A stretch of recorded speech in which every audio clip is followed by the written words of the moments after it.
الرحمن الرحیم نحمده ونصلی علی رسوله الکریم اما بعد فاعوذ باللہ من الشیطان الرجیم بسم اللہ الرحمن الرحیم یا ایہا الذین آمنوا اطیعوا اللہ واطیعوا الرسول واولی الامر منکم فإن تنازعتم في شيء فردوه إلى الله والرسول إن كنتم تؤمنون بالله واليوم الآخر ذلك خير وأحسن تأويلا. قال رسول الله صلى الله عليه وسلم من يرد الله به خيرا يفقهه في الدين. صدق الله العظيم. رمضان کی تیاریوں کے سلسلے میں بات چل رہی تھی اور گزشتہ جمعے کو بات تراویح کی کتنی رکعتیں ہیں اس پر ادھوری رہ گئی تھی. رمضان کا مہینہ قریب آتے ہی ایک طبقے کی طرف سے یہ بات بہت زور و شور سے کہی جاتی ہے کہ تراویح کی جو اصل تعداد ہے وہ 20 نہیں بلکہ 8 ہے. اور ہمارے بعض نوجوان صحیح علم نہ ہونے کی وجہ سے کنفیوژن کا شکار ہوتے ہیں. جو حضرات یہ دعویٰ کرتے ہیں ان کا یہ کہنا ہے کہ وہ صرف قرآن و حدیث پر عمل کرتے ہیں. اس سلسلے میں مجھے یاد ہے 3-4 مہینہ پہلے جمعہ کے 2-3 بیانات میں نے بہت تفصیل سے گفتگو کی تھی. اس سلسلے میں پہلی بات تو یہ عرض ہے کہ یہ جو حضرات ہیں جو یہ دعویٰ کرتے ہیں کہ ہم صرف قرآن و حدیث کی بات مانتے ہیں اور قرآن و حدیث کے علاوہ کسی کی بات ماننا یہ شرک ہے، ہم یہ کہتے ہیں کہ وہ بھی ہمارے بھائی ہیں. ان سے اگر کوئی ان کو غلط فہمی ہو رہی ہے، کوئی بات سمجھنے میں دشواری ہو رہی ہے تو وہ ہمارے پاس آ کر سمجھ سکتے ہیں. یہ وقت اور جو حالات ہیں وہ ہمارے ملک کے ہوں یا پوری دنیا کے ہوں، ابھی حالات اس لائق نہیں بچے ہیں کہ ہم آپس میں اس طرح کی کسی بحث کو چھیڑیں. ہم سب کو ایک ہو کر متحد ہو کر دنیا کا مقابلہ کرنا ہے. لیکن صرف بات سمجھانے کے لیے کہ اصل بات کیا ہے اور ہمارا کہنا کیا ہے، اس ٹاپک کو چھیڑا گیا اس نیت کے ساتھ کہ کسی کی مخالفت کرنا ہمارا بالکل بھی منشا اور ارادہ نہیں. اصولی بات سمجھنے کی ہے. اللہ کے نبی صلی اللہ علیہ وسلم اپنے ایک صحابی حضرت معاذ بن جبل کو یمن کی طرف روانہ کر رہے تھے. دین پوری دنیا کے لیے آیا ہے، شریعت پوری دنیا کے لیے آئی ہے، اور اللہ کے نبی صلی اللہ علیہ وسلم تو ہر جگہ تشریف نہیں لے گئے، تو آپ کا دین لے کر کون گیا؟ صحابہ کرام گئے. اور یہی ہوتا تھا، صحابہ کرام آپ کی خدمت میں کچھ دن رہتے تھے، سیکھتے تھے، ان کی تربیت ہوتی تھی، پھر باہر نکال دیا جاتا تھا ان کو کہ جا کر دوسروں کو دین سکھاؤ. تو ایک صحابی ہیں حضرت معاذ بن جبل، ان کو اللہ کے نبی یمن کی طرف روانہ کر رہے ہیں. یمن یہ سعودی عرب کے قریب ایک ملک ہے. اور چلتے چلتے ان سے یہ پوچھ رہے ہیں اس کا جو سین ہے، جو منظر ہے، کتابوں میں آیا ہے کہ حضرت معاذ بن جبل اپنے گھوڑے پہ یا اونٹ پہ جس پہ بھی سوار رہے ہوں بیٹھے، اور حضور نے اس جانور کی لگام پکڑ رکھی ہے اور چل رہے ہیں ساتھ میں، اور پوچھ رہے ہیں کہ معاذ تم لوگوں کو دین کہاں سے سکھاؤ گے، کیسے بتاؤ گے؟ انہوں نے کہا قرآن سے بتلاؤں گا۔ پوچھا اگر قرآن میں تمہیں وہ چیز نہ ملے، کوئی مسئلہ ایسا آ جائے جو قرآن میں نہ ملے جس کا حل، پھر کیا کرو گے؟ تو حضرت معاذ نے کہا کہ میں پھر آپ کی حدیث یعنی آپ کی سنت، آپ کے طریقے کو دیکھوں گا۔ آقا نے فرمایا اگر وہاں بھی تم کو اپنے مسئلے کا حل نہ ملے تو کیا کرو گے؟ تو حضرت معاذ بن جبل نے فرمایا کہ میں اجتہاد کروں گا۔ اجتہاد کا مطلب قرآن و سنت کی روشنی میں کوشش کروں گا کسی صحیح نتیجے تک پہنچنے کی اپنے دماغ سے۔ اب یہاں پہ دو سوال پیدا ہوتے ہیں۔ ایک تو قرآن و حدیث میں ڈائریکٹ کسی پرابلم کا سولوشن نہ ملنے کا کیا مطلب ہے، اور دوسرا سوال یہ پیدا ہوتا ہے کہ ایسی سچویشن میں عام آدمی کیا کرے گا۔ حضور کے سوال سے ہمیں یہ بات پتہ چل گئی کہ شریعت کی ہر بات، شریعت کا ہر مسئلہ قرآن و حدیث میں موجود نہیں ہوگا، یعنی ڈائریکٹ موجود ہوگا لیکن چھپا ہوا ہوگا۔ اتنا تو تبھی حضور نے پوچھا اگر قرآن میں نہ ملے تو کیا کرو گے، حدیث میں نہ ملے تو کیا کرو گے، اس کا کیا مطلب ہے؟ مطلب ہر بات قرآن و حدیث میں نہیں ملے گی۔ اور جب حضرت معاذ نے یہ فرمایا کہ میں اجتہاد کروں گا تو حضور نے خوشی سے ان کے سینے پر ہاتھ مارا اور ان کو دعا دی۔ تو یہ بات تو سمجھ میں آ جاتی ہے کہ ہر چیز قرآن و حدیث میں ڈائریکٹ نہیں ملے گی، اس کی بھی ایک حکمت ہے جس کو کبھی اور ذکر کریں گے۔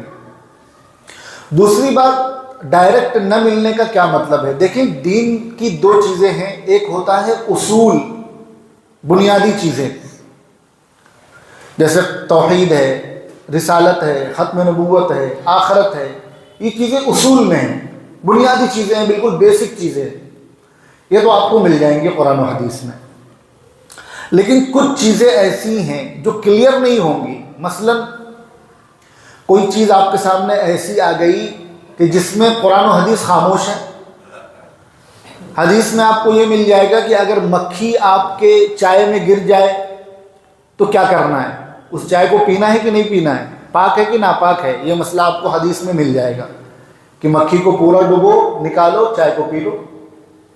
لیکن اگر مچھر گر جائے یہ مسئلہ آپ کو نہیں ملے گا، اس کا جواب نہیں ملے گا۔ کبھی ایسا ہوگا کہ ایک ہی مسئلے پر قرآن و حدیث کے دو حکم مل جائیں گے، ایک مسئلہ ہے اور دو حکم ہیں۔ اب یہ کنفیوژن ہو رہی ہے کہ عمل کس پر کرنا ہے۔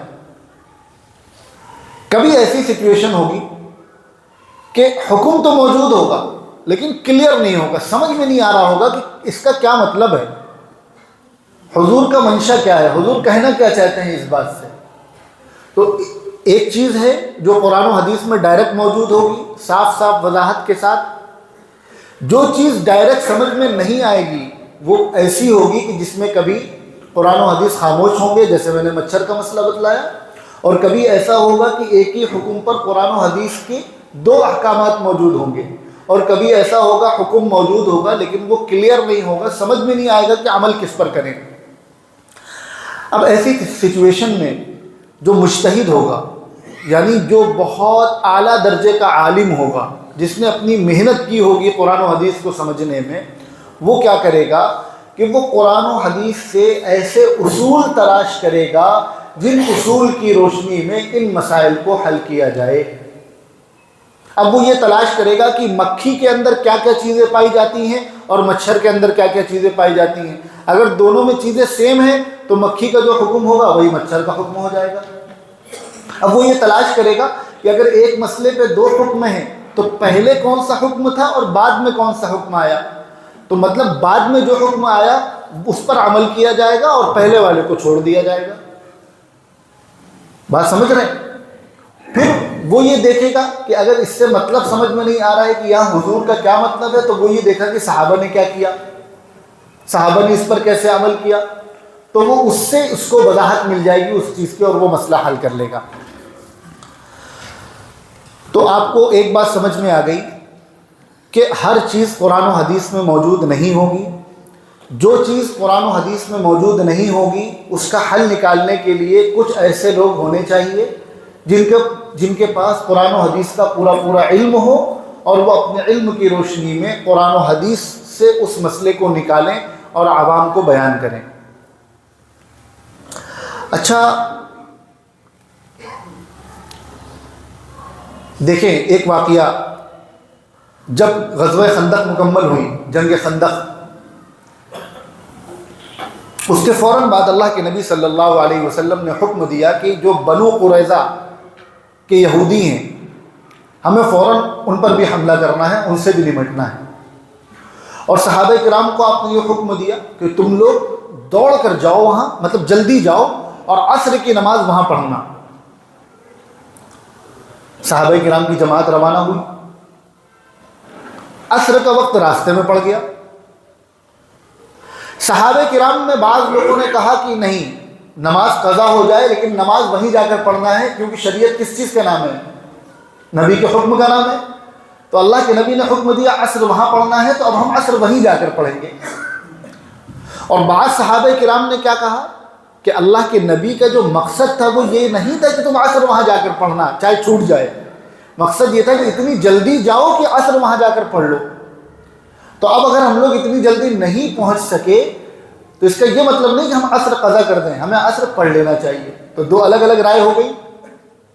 اللہ کے نبی کے پاس جب یہ مقدمہ پہنچا تو آپ نے کہا دونوں نے صحیح کیا.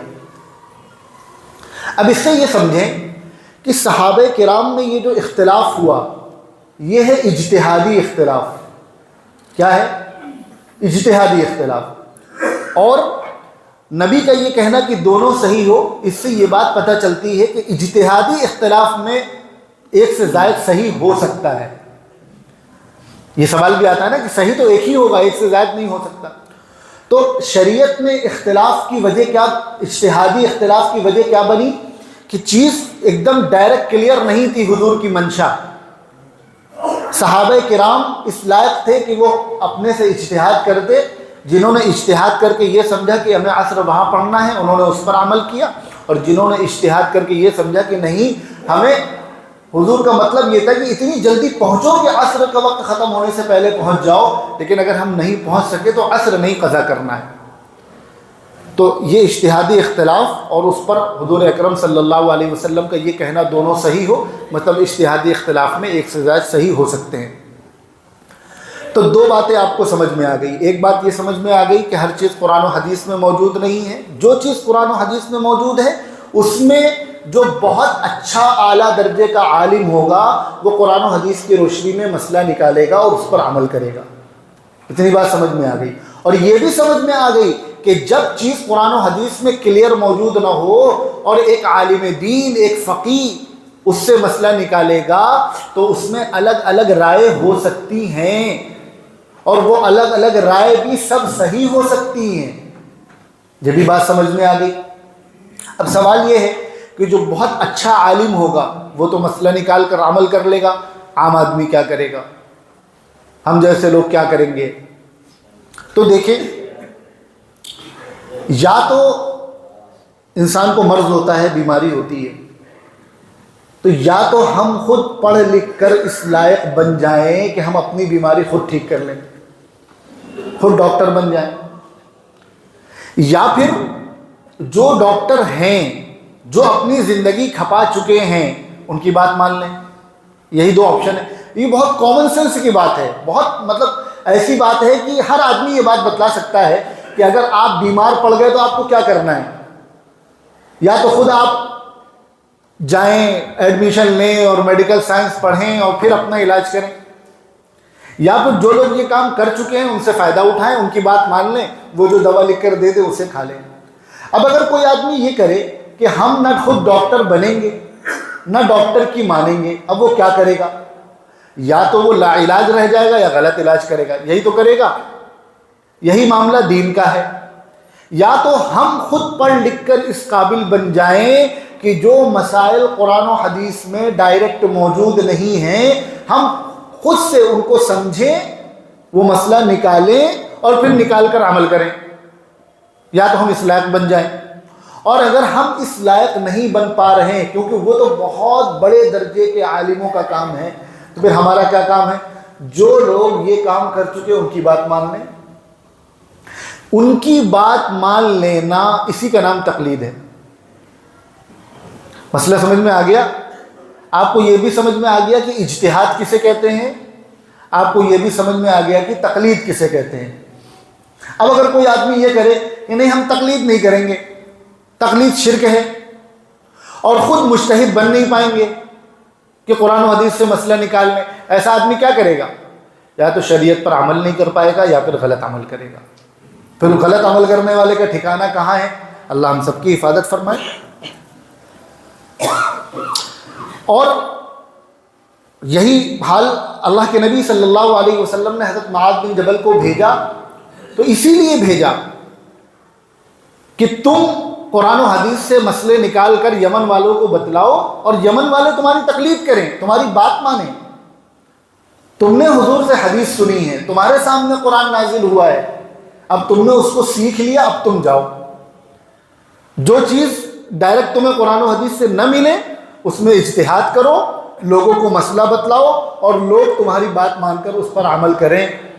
تو حضرت معاذ بن جبل کا اجتہاد کرنا یہ بھی اللہ کے نبی صلی اللہ علیہ وسلم کو پسند آیا، اور آپ کی یہ منشا یہ تھی کہ اس اجتہاد پر عام آدمی عمل کرے، یہ تقلید ہے، یہ بھی اللہ کے نبی کی منشا تھی۔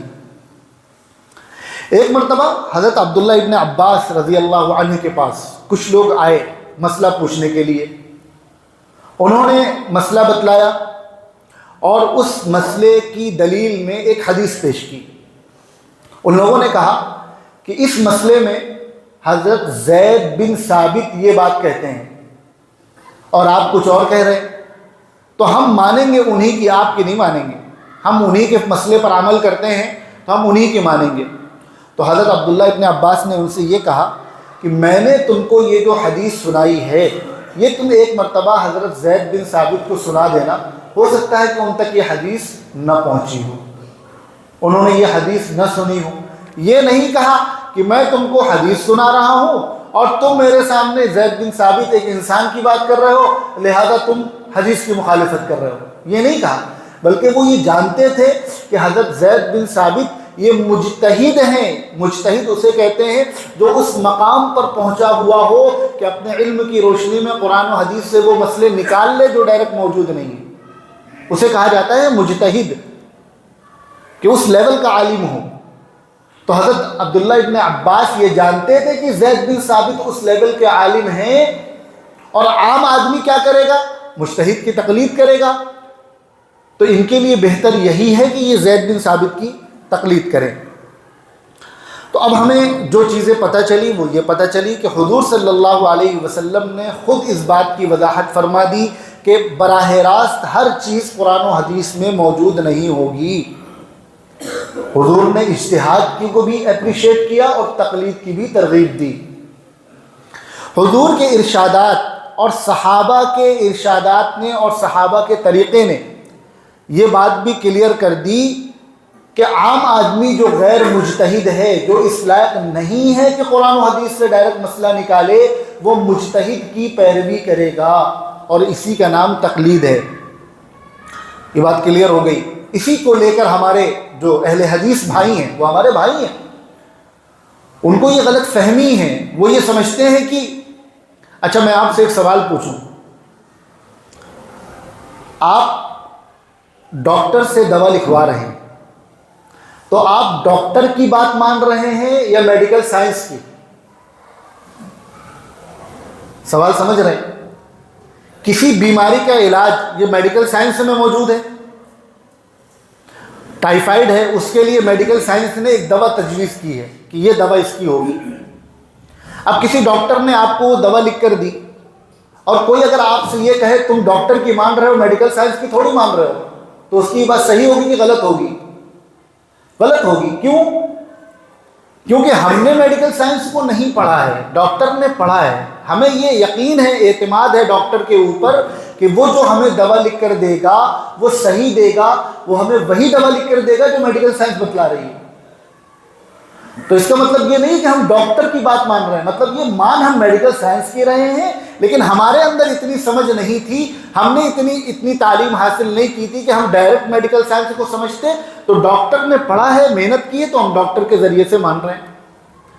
اسی طرح ہم کسی مسئلے پر عمل کر رہے ہیں جو ہمیں کسی مجتہد نے بتلایا ہے۔ اب اگر کوئی اگر آپ سے یہ سوال کرے کہ تم مجتہد کی مان رہے ہو، قرآن و حدیث کی تھوڑی مان رہے ہو، تمہیں تو قرآن و حدیث کی ماننی چاہیے، تو یہ سوال صحیح ہوگا کہ غلط ہوگا؟ ہم مان قرآن و حدیث ہی کی رہے ہیں، لیکن ہم اس لائق نہیں ہیں کہ ہم قرآن و حدیث کو ڈائریکٹ سمجھ سکیں، اور جو مسئلے قرآن و حدیث میں ڈائریکٹ موجود نہیں ہیں ہم وہ مسئلے نکال سکیں۔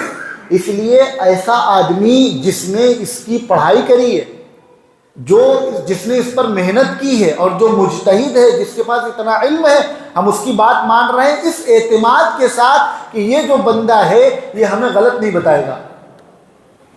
اور شریعت، دین، یہ اعتماد کا نام ہے۔ خوب اچھی طریقے سے سمجھ لیجئے، اگر اعتماد کو بیچ سے نکال لیں تو ہمارے پاس کچھ نہیں بچے گا۔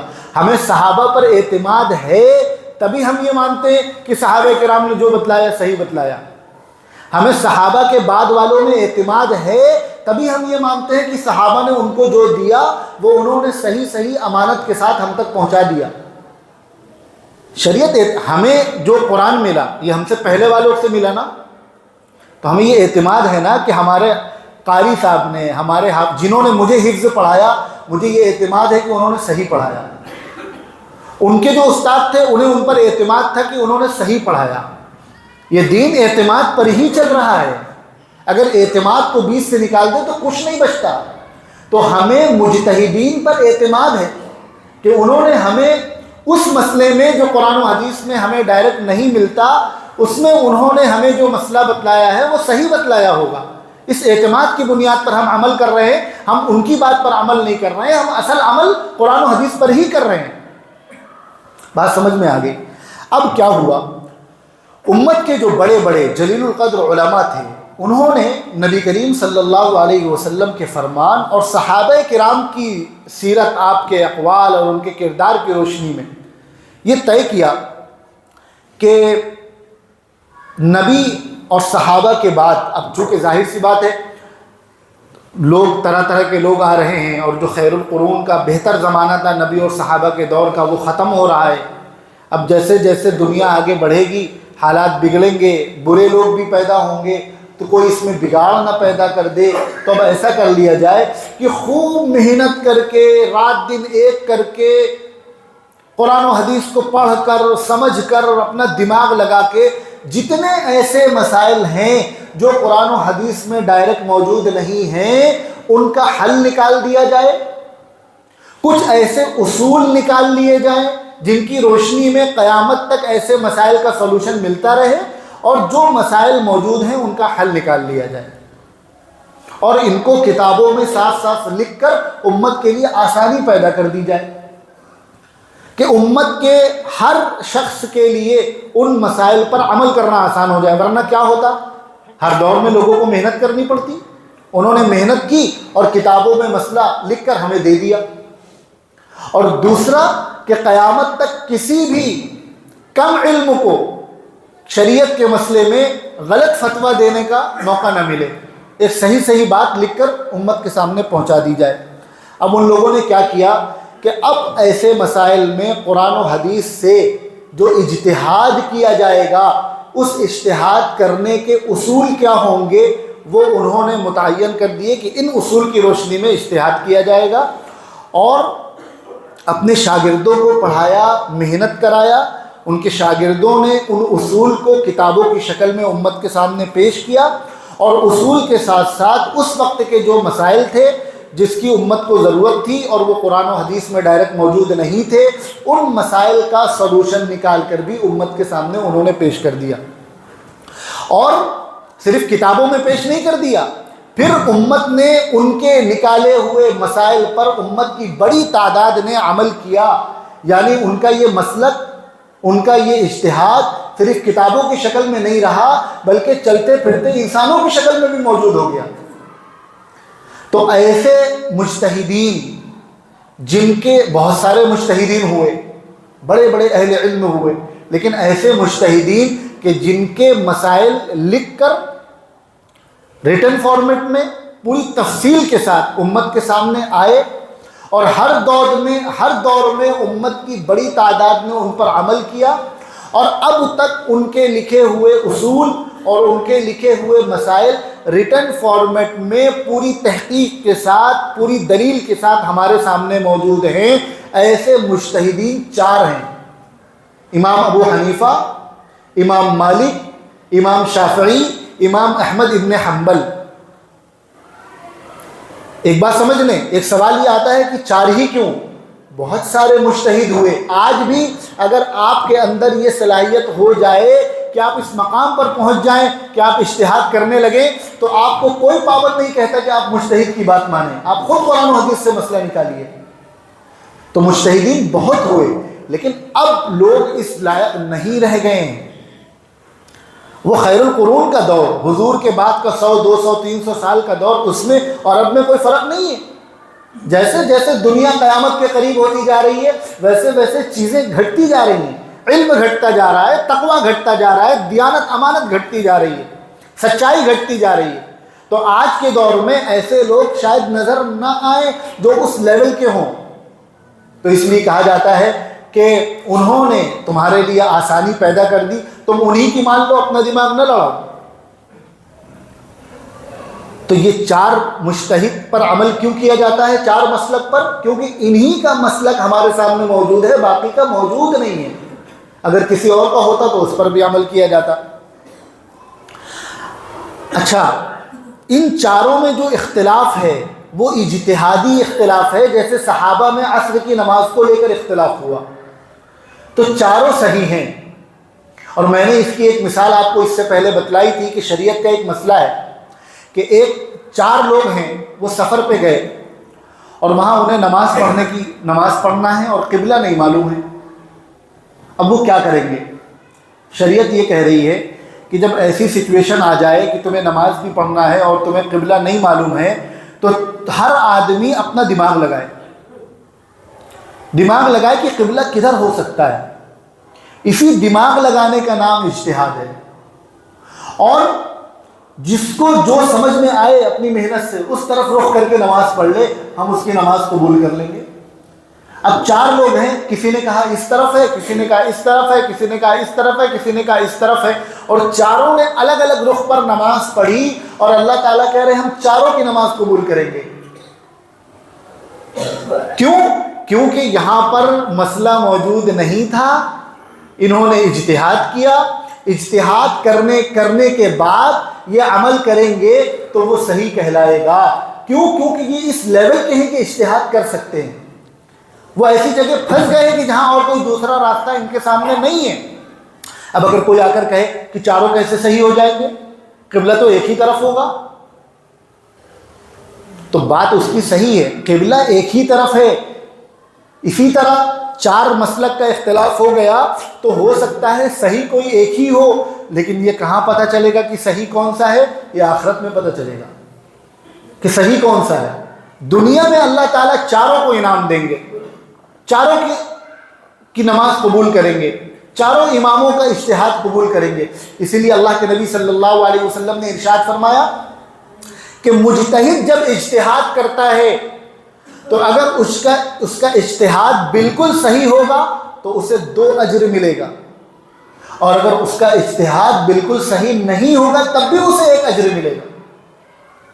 بات سمجھ رہے ہیں؟ اس کا مطلب یہ ہوا کہ مجتہد اپنے اجتہاد سے کوئی مسئلہ نکالتا ہے تو وہ غلط نہیں ہوتا، وہ یا تو صحیح ہوتا ہے یا زیادہ صحیح ہوتا ہے۔ وہ غلط صحیح اور غلط نہیں ہوتا، وہ زیادہ صحیح اور کم صحیح ہوتا ہے، صحیح دونوں ہوتے ہیں۔ تو یہ بات اچھی طریقے سے ذہنوں میں رہنا چاہیے، اور سب برحق ہیں، چاروں امام برحق ہیں، چاروں صحیح ہیں۔ اب سوال یہ آتا ہے کہ چاروں جب صحیح ہیں تو تقلید ایک کی کیوں کی جائے، چاروں کی کیوں نہ کی جائے؟ تو ایک بات سمجھ لیجئے، چاروں اماموں نے یہ تو بتلایا ہے کہ میرے مسلک پر کیسے عمل کرنا ہے، میں نے جو تمہیں قرآن و حدیث کی روشنی میں مسئلہ بتلایا ہے اس پر کیسے عمل کرنا ہے، لیکن یہ کسی نے نہیں بتلایا کہ چاروں پہ کیسے عمل کرنا ہے۔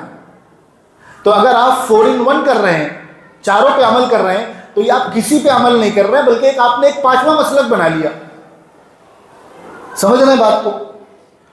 تو یہ 5واں مسلک جو آپ نے بنایا، تو یہ آپ نے تقلید کی ہے، اجتہاد کیا؟ یہ تو آپ نے اجتہاد کیا، اور آپ اجتہاد کے اہل نہیں تھے، آپ اس لائق نہیں تھے آپ اجتہاد کرتے، تو آپ نے تو ویسے ہی اپنا معاملہ خراب کر لیا۔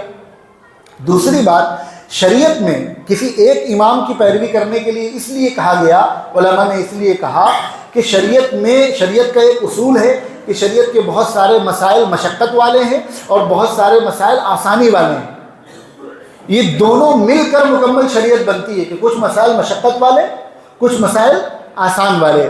اب اگر یہ اجازت دے دی جائے کہ چاروں پہ عمل کرو تو پھر کیا ہوگا؟ امام ابو حنیفہ میں جو آسان والے ہیں وہ لے لیا، امام شافعی میں جو آسان والے ہیں وہ لے لیا، امام مالک میں جو آسان والے ہیں وہ لے لیا، امام احمد بن حنبل میں جو آسان والے ہیں وہ لے لیا، اور چاروں میں جو مشکل تھے انہیں چھوڑ دیا۔ تو اب یہ شریعت پر عمل ہوا یا اپنے نفس کی پیروی ہوئی؟ یہ تو اپنے نفس کی پیروی ہوئی۔ اسی لیے کہا گیا کسی ایک پر عمل کر لو، اسی کو پکڑ لو، حق چاروں ہے لیکن تمہیں عمل کسی ایک پر کرنا ہے، پھر چاہے آسان مسئلہ ہے چاہے مشقت والا مسئلہ ہے۔ دیکھیں حضرت عبداللہ ابن عباس سے مدینے والوں نے کیا کہا کہ ہم زید بن ثابت کے مسلک پر، ان کے فتوے پر عمل کرتے ہیں تو ہم آپ کی نہیں مانیں گے۔ تو حضرت عبداللہ ابن عباس نے انہیں منع نہیں کیا کہ تم شرک کر رہے ہو، تم غلط کر رہے ہو، انہوں نے کہا کہ تم حضرت زید بن ثابت سے یہ بات پوچھ لینا، عمل انہی کی بات پر کرنا لیکن یہ بات پوچھ لینا۔ تو صحابہ کرام تو ہمارے لیے آئیڈیل ہے نا، صحابہ کی زندگی۔ یہ ہے پوری تفصیل کہ اجتہاد کی ضرورت کیوں پڑتی ہے، اجتہاد کسے کہتے ہیں، تقلید کی ضرورت کیوں پڑتی ہے، تقلید کسے کہتے ہیں، اور اجتہاد میں اختلاف کیوں ہوتا ہے، اور اس اختلاف میں چاروں حق پر کیسے ہوتے ہیں اور ان میں ہمیں ایک پر عمل کیسے کرنا ہے۔ یہ ہے اس کی پوری ڈیٹیل۔ اب بس 2 منٹ میں تراویح کے حوالے سے بات سنیے۔ میں نے پچھلے جمعہ کو کچھ حدیثیں پیش کی تھی آپ کے سامنے، اگر یاد نہ ہو، میں نے بہت سے لوگ پوچھ رہے تھے کہ آپ کا یوٹیوب چینل کا لنک چاہیے، تو بینر بنوا کے دونوں گیٹ پہ لگوا دیا ہے جس میں QR کوڈ ہے، آپ اس کو اسکین کریں گے یوٹیوب چینل کھل جائے گا، اس میں آپ کو ڈیٹیل سے ویڈیوز مل جائیں گی، پچھلے جمعہ کا بیان بھی آپ کو اس میں ڈیٹیل سے مل جائے گا۔ اللہ کے نبی صلی اللہ علیہ وسلم نے ارشاد فرمایا، علیکم بسنتی وسنت الخلفاء الراشدین المہدیین، قیامت تک آنے والے انسانوں کے لیے لازمی ہے کہ وہ میرے طریقے پر عمل کریں اور میرے خلفاء راشدین کے طریقے پر عمل کریں۔ اور خلفاء راشدین کون ہیں؟ حضرت ابو بکر، حضرت عمر، حضرت عثمان، حضرت علی۔ رمضان میں پورے مہینے عشاء کی نماز کے بعد با جماعت 20 رکعت تراویح، یہ حضرت عمر سے پہلے نہیں تھی۔ بات سمجھ رہے ہیں؟ پورے مہینے 20 رکعت تراویح با جماعت روزانہ عشاء کے بعد حضرت عمر سے پہلے یہ نہیں تھی۔ اللہ کے نبی صلی اللہ علیہ وسلم کے زمانے میں روزے کی فرضیت کے بعد 9 سال گزرے ہیں، ان 9 سالوں میں آپ نے 1 سال صرف 3 دن تراویح پڑھی ہے، اس کے بعد آپ نے تراویح پڑھائی ہے، اس کے بعد آپ نے تراویح نہیں پڑھائی۔ صحابہ انتظار کرتے رہے، آپ نے فرمایا تمہارے شوق کو دیکھ کر مجھے لگتا ہے کہیں یہ نماز فرض ہو جائے، پھر آپ نے تراویح نہیں پڑھائی۔ علامہ ابن تیمیہ، جن کو اہل حدیث بھائی مانتے ہیں، جن کی بات مانتے ہیں، علامہ ابن تیمیہ یہ فرماتے ہیں کہ حضور نے جو تراویح پڑھائی اس کی رکعتیں ثابت نہیں ہیں، نہ 20 سے کم، نہ 20 سے زیادہ، ہمیں معلوم ہی نہیں کہ انہوں نے کتنی رکعت پڑھائی۔ حالانکہ ہمارا یہ کہنا ہے کہ حضور نے بھی 20 ہی پڑھائی، ہمارے پاس دلیل موجود ہے، لیکن میں گزارش کر رہا ہوں ان حضرات سے جو 8 کی بات کر رہے ہیں کہ علامہ ابن تیمیہ یہ فرما رہے ہیں کہ رکعت ثابت ہی نہیں ہے۔ اچھا، جب حضور سے رکعت ثابت نہیں ہے تو اب کہاں سے دیکھا جائے گا؟ صحابہ ہی کو دیکھا جائے گا نا۔ صحابہ کو معلوم ہے حضور نے کتنی رکعت پڑھی ہوگی. حضرت عمر بن خطاب رضی اللہ عنہ نے حضرت ابی ابن کعب کو کھڑا کیا, سارے صحابہ کو ان کے پیچھے کھڑا کیا اور ان سے کہا کہ 20 رکعت تراویح پڑھاؤ, اور حضرت ابی ابن کعب نے پورے رمضان 20 رکعت تراویح پڑھائی ہے اور سارے صحابہ نے پڑھا ہے. حضرت عثمان کے دور میں ہوا, حضرت علی کے دور میں ہوا, حضرت حسن کے دور میں ہوا, حضرت امیر معاویہ کے دور میں ہوا. اس وقت سے لے کے آج تک ہر دور میں پورے رمضان با جماعت 20 رکعت تراویح پڑھی جاتی رہی ہے. اب جو لوگ یہ کہتے ہیں کہ 8 رکعت تراویح حضور سے ہم لیں گے, سب سے پہلے تو وہ یہ بتلائے کہ یہ پورے مہینے کی 20 رکعت تراویح حضور سے پہلے تھی نہیں, تو آپ لیں گے کیسے؟ بات سمجھ رہے؟ پورے مہینے کی تراویح تو حضور سے پہلے تھی ہی نہیں, وہ تو حضرت عمر کی بات پر ہم اس لیے عمل کرتے ہیں کہ اللہ کے نبی نے حکم دیا ہے کہ خلفائے راشدین کے طریقے پر عمل کرنا, اور سارے صحابہ اس پر جمع ہو گئے, مطلب صحیح یہی ہے. ورنہ کوئی ایک صحابی تو اختلاف کرتا کہ آپ یہ نیا کام کیسے کر رہے ہیں. سب جانتے تھے کہ حضور کی منشا یہی تھی, حضور یہی چاہتے تھے. اور دوسری بات, آپ 8 رکعت کی بات کر رہے ہیں, آپ علامہ ابن تیمیہ فرما رہے ہیں کہ رکعت ثابت نہیں ہے, تو آپ 8 رکعت لا کہاں سے رہے؟ باقی 8 رکعت کے غلط ہونے اور 20 رکعت کے صحیح ہونے پر میں نے آپ کو پچھلے جمعہ کو یہ پوری تفصیل کے ساتھ یہ چیز بتلائی تھی, اور وہ بینر بھی لگ گیا ہے جس میں 20 رکعت تراویح کی احادیث لکھی ہوئی ہیں, یہاں بھی لگا ہے, باہر بھی لگا ہے, آپ اس کو دیکھ سکتے ہیں.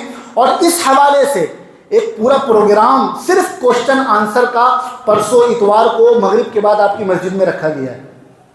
مفتی حذیفہ صاحب بھیونڈی سے تشریف لا رہے ہیں, ہمارے شہر کے بڑے جو 2 مفتیان ہیں, مفتی اقبال صاحب, مفتی عبدالرشید صاحب, وہ موجود ہوں گے. اور صرف کوشچن آنسر سیشن ہے پورے جاجموں کے نوجوانوں کے لیے کہ آپ کو اس حوالے سے جو سوال کرنا ہے وہ آ کر کریں, اور یہ علماء کرام دلیل کی روشنی میں اس کے جوابات دیں گے اور آپ کو مطمئن کریں گے. تو یہ میسج بھی آپ کے لیے ہے کہ اس پروگرام میں, اس میں کوئی تقریر وقریر نہیں ہوگی, اس میں صرف آپ سوال پوچھیں گے اور علماء کرام آپ کے سوالات کا جواب دیں گے. جمعہ میں بھی جو گفتگو ہوتی ہے بہت سارے سوالات آپ کے ذہن میں آتے ہوں گے لیکن موقع نہیں ہوتا پوچھنے کا, تو یہ طے ہوا کہ 2-2.5 گھنٹے کی ایک نشست رکھی جائے جس میں صرف سوال جواب ہو, آپ پوچھئے اور علماء اس کا جواب دیں. تو اس میسج کو بھی کنوے کیجئے پورے جاجموں میں, جو بھی نوجوان سوال پوچھنا چاہتے ہیں پرسوں اتوار کو مغرب کی نماز یہیں پڑھیں, اور مغرب سے لے کے عشاء تک انشاءاللہ یہ پروگرام ہوگا. اور ایک اعلان اور سن لیں کہ اس مرتبہ انشاءاللہ اس مسجد میں تراویح 27 دن کی ہوگی انشاءاللہ تعالی. تو بہت سے لوگ پوچھ رہے تھے کیا نظام ہے, تو یہ بھی دوسروں تک پہنچا دیں. اللہ تبارک و تعالی ہم سب کو شریعت پر صحیح عمل کرنے کی توفیق عطا فرمائے, اور ہمیں صحابہ کرام پر, حضرت عمر, عثمان و علی پر اور بعد کے ائمہ مجتہدین پر مکمل اعتماد کرنے کی توفیق عطا فرمائے.